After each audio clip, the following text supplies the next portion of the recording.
I wonder what you think the Lyft news means. Is this going to be the new rush as the year goes into the second quarter?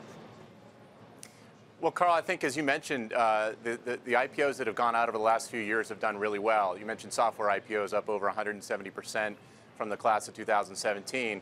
So what we see is a ton of demand among small cap fund managers and tech investors in the public markets.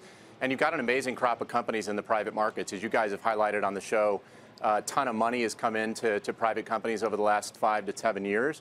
And so what you've got is really strong, well-run companies that are generating hundreds of millions, if not billions, in revenue, and they're ready to be public companies. Lyft is an example you gave, but lots of others in the pipeline, including Uber, Airbnb, and others that folks have been waiting for.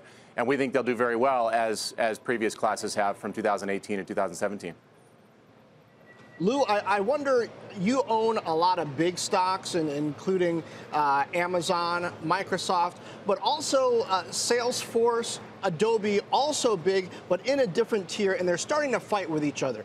Is this kind of experience economy around software going to be more of a winner-take-all thing, or do you place kind of multiple bets and think that all these companies, Salesforce, Adobe, SAP, can win? I think at the end of the day, the industry is growing so rapidly that there's enough room for all of them to grow to some extent. And they're all growing in different areas and different places as well. So again, kind of diversifying the investments a little bit, I think makes an awful lot of sense. And because the growth is so powerful of the entire industry, look, the cloud industry is estimated to be about 150 to 200 billion today. It's likely to double, even triple over the next 3 to 5 years. There's plenty of growth to go around for all of them. Jeff, in terms of the IPO pipeline, are profits going to matter here? Because quite a number of these companies are not profitable yet, and it does seem that the markets, at least in recent months, more volatile, investors pickier about what they're potentially picking up. Well, profits always matter. Ultimately, everything gets valued on profits at some point. But investors have made a lot of money, as your other guest just mentioned. If you like Adobe, you like DocuSign. DocuSign today is a $9 billion company that went public 2 years ago. If you like Amazon with AWS, which, by the way, is now a $25 billion a year revenue business, you've made a lot of money on Twilio, which is now an $11 billion company. So these are companies that have exceptional growth rates.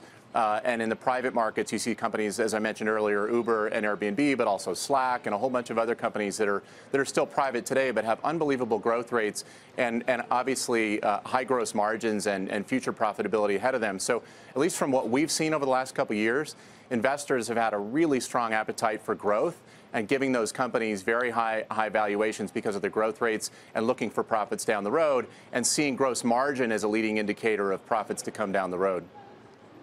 Hey, Lew, I wonder what you make. Cramer's been making the point that if we really do get a new land rush on IPOs from Lyft and Postmates and Uber and others, that they kind of rob other U.S. equities of some oxygen. Is that true? Yeah, I mean, certainly in the short run, that could be the case. But at the end of the day, I think the companies that we own, they're proven business leaders. The business model is proven.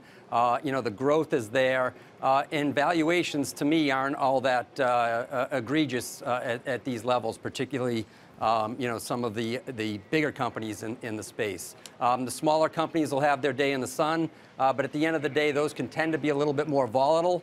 So depending on your appetite for risk, invest appropriately.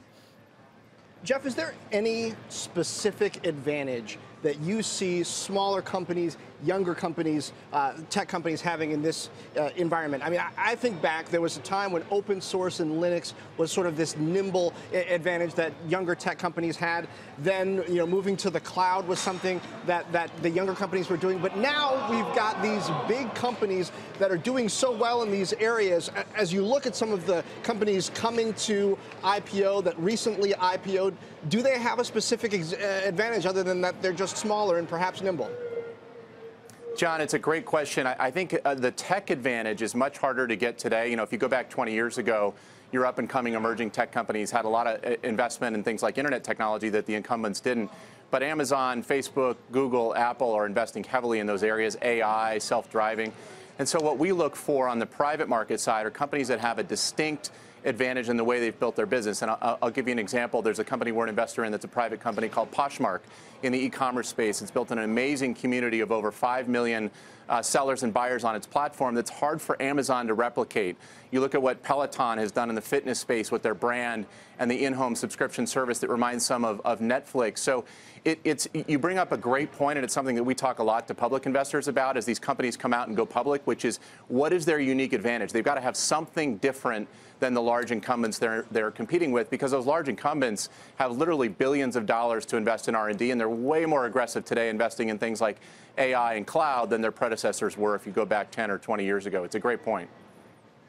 Lew, yesterday eMarketer came out with a report forecasting that digital advertising spending is going to exceed traditional this year. We talk a lot about Facebook and Alphabet, and certainly this report points to Amazon taking more market share.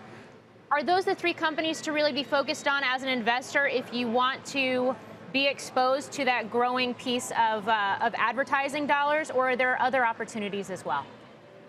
Well, I think the leaders are showing their, obviously, leadership, right? It's a $650, $700 billion pie that is quickly being disintermediated by the digital platforms, and certainly Google and Facebook are leaders there. You know, from a standing start 7 years ago, Facebook now commands over 10% or so of that global advertising pie, and Google much greater.